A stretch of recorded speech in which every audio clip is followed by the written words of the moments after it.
Welcome to episode 103 of Gods and Heroes of Ancient Greece. My name is MyLinda, Butterworth, and today we will continue with the tales of Troy and the story of Penthesilea. When Hector's burial was over, the Trojans again stayed behind the walls, for they feared the impetuous strength of the son of Peleus, and shrank from going anywhere near him, like oxen that balk and shy away from the den of a mountain lion. The city still resounded with the lament of the hero who had died, and the anguish of the people was as great as though Troy itself were already burning with the firebrands of the conqueror.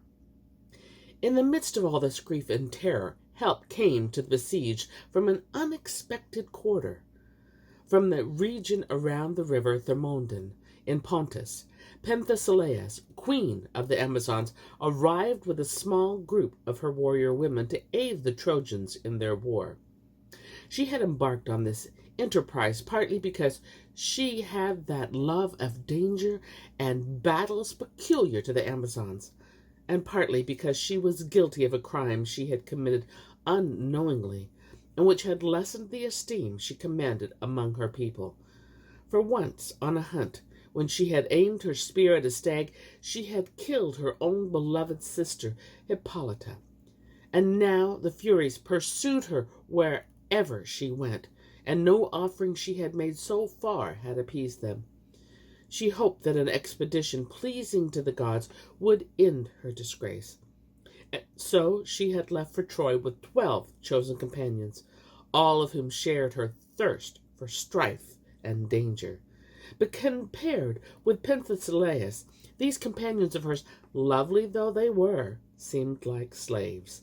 As the radiance of the moon dims the light of the stars, so greatly did she outshine her maidens in beauty and splendor.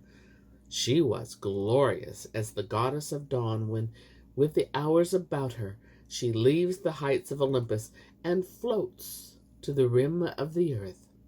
When the Trojans looked down from their walls and saw Penthesilea, strong and yet delicately made, clad in brazen armor and gleaming greaves, approaching at the head of her women, they streamed together from all sides. And when the little train drew near, they marveled at the beauty of the queen, for in her face majesty and charm were curiously blended. Her lips smiled, and under her long lashes her eyes were shining and young. Her rosy cheeks looked girlish, but her features were more spirited than a girl's, lively and afire for action. At sight of her, the Trojans forgot their despair and shouted with delight. Even Priam's heart was gladdened when he saw Penthesilea, and he felt like one who had been in darkness for a long time, and now sees the longed-for light. But his joy was dulled by the memory of the many sons he had lost. He conducted the queen to his palace, honored her as though she were one of his own daughters, and received her as a cherished guest. At his command, priceless gifts were spread out before her, and he promised her even more should she succeed in saving Troy. Then the Amazon queen rose from the seat of honor to which the king had bidden her, and dared swear an oath which no other mortal would have dreamed of taking. She pledged the king the death of godlike Achilles. She and her women, she said, would destroy the Argives. Their firebrands would eat through all enemy ships. In ignorance and folly, Penthesilea swore this oath, for she did not yet know the terrible arm of peerless Achilles. When Andromache, Hector's widow, heard her words, she thought to herself, "Poor creature, you do not know what you have said, or what in your pride you are venturing upon. How could you have the strength to overcome that hero? You are out of your mind. You do not even see death, who already confronts you.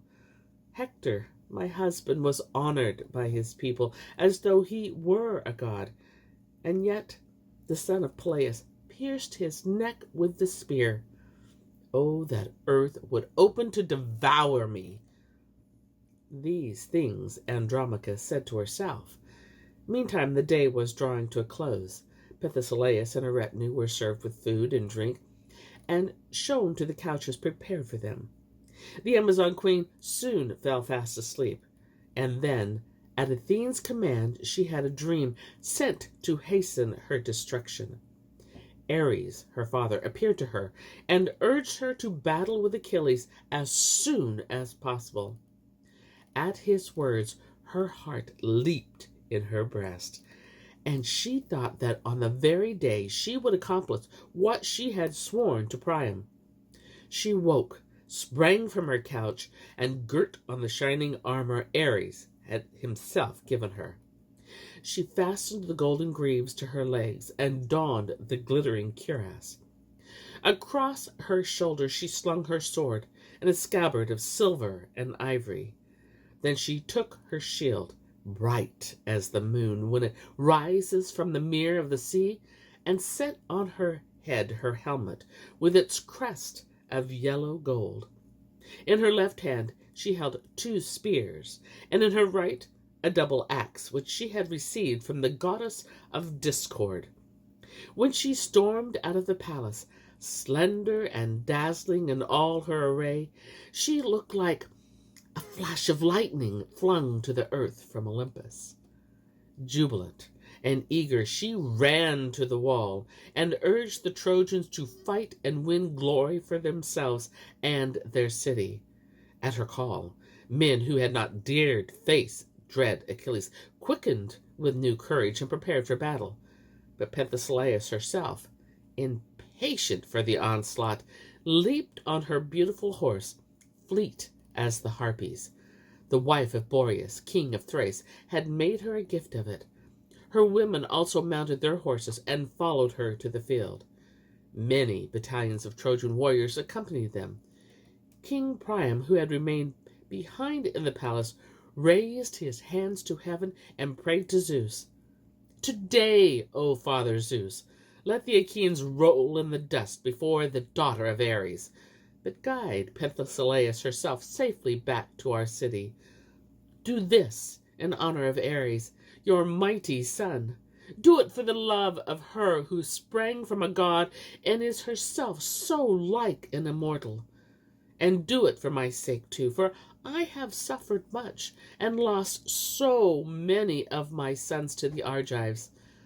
Do it while some are left in the noble line of Dardanus, while the ancient city of Troy still stands." But hardly had he finished when an eagle screamed at his left. With powerful strokes of his mighty pinions, he cut the air, holding in his talons a mangled dove. At this evil omen the old man shuddered and gave himself up to despair. In the meantime, the Argives, to their great surprise, saw the Trojans, whom they had come to regard as cowards, rush forward like beasts of prey who run from the mountain to throw themselves on the herd grazing in the valley. Full of astonishment, one said to the other, "Who can have rallied the Trojans? Since Hector's death, they seem to have lost all heart to fight us. It must be a god who had pity on them. But we too have gods on our side. We have kept the enemy at bay up to now, and we shall defend them off today as well." With this, they seized their arms and swept from the ships to the battlefield. And now, with clang and clatter of shields and spears, the fight began, and soon there was blood underfoot.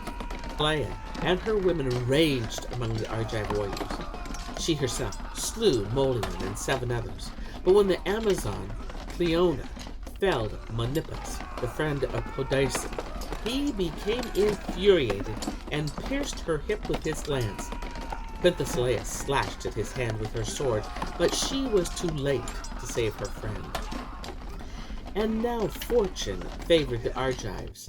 Idomeneus dealt a blow to Bremusa.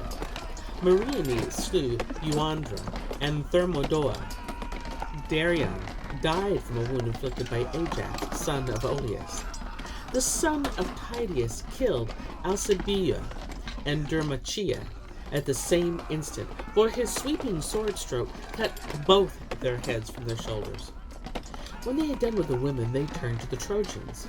Sthenelus slew Cabarus of Sestos, but himself escaped death, for the arrow Paris aimed at him missed. The ruthless face guided its flight to a fellow Argive, to Euenor of Dulichium. His death roused Meges, the leader of the Dulichians, son of King Phias, to grief and fury. Like a lion, he sprang at the Trojans and slew 2 of their bravest allies, Itymoneus and Agilus of Miletus, and as many others as his spear could reach. And here is where I end my tale for today. But I'll be back with more tales. Many more tales. Until then, my friends, enjoy the journey.